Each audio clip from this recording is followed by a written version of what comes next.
والد کا اپنی اولاد میں سے کسی کو کوئی چیز ہبہ یعنی تحفہ دینا کیسا ہے؟ آیا کہ اس کی کوئی اجازت ہے یا نہیں ہے؟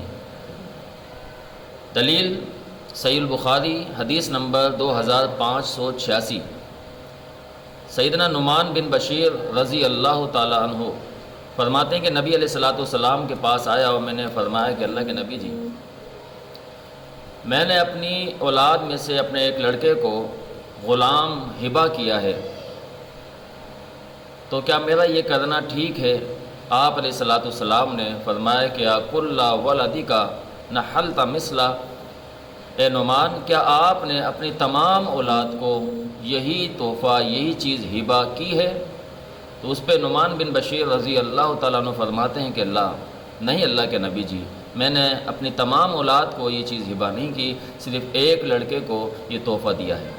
آپ علیہ السلام نے فرمایا یا تو پھر سب کو برابری سے دیا جائے، یعنی سب کو غلام دو، اگر نہیں دے سکتے تو اس لڑکے سے بھی وہ غلام واپس لے لیا جائے۔ یہ ہے شریعت میں ہبہ کی حیثیت۔ آج کل یہ ہمارے معاشرے میں بڑا عام ہے کہ اولاد بیٹے ہوں یا بیٹیاں ہوں، وہ والد کی انتقال کے بعد یہ دعویٰ کر رہے ہوتے ہیں کہ یہ والدہ نے یا والد نے یہ فلاں مکان، فلاں تحفہ، فلاں دکان یا فلاں جائیداد کا حصہ مجھے ہبہ کیا ہے، مجھے تحفہ دیا ہے، تو یہ تو میرا حصہ ہے، اس کے علاوہ جو وراثت ہے اس میں مجھے حصہ چاہیے۔ تو محترم سامعین، شریعت میں ایسے ہبہ کی، ایسے تحفے کی کوئی حیثیت نہیں ہے۔ اگر ہبہ ہوگا، تحفہ ہوگا تو سب کو مساوات و برابری سے ہوگا، اگر نہیں ہوگا تو پھر وہ واپس لے لیا جائے گا، اس کی کوئی حیثیت نہیں ہے۔ اللہ سمجھ کی عمل کی توفیق عطا فرمائے۔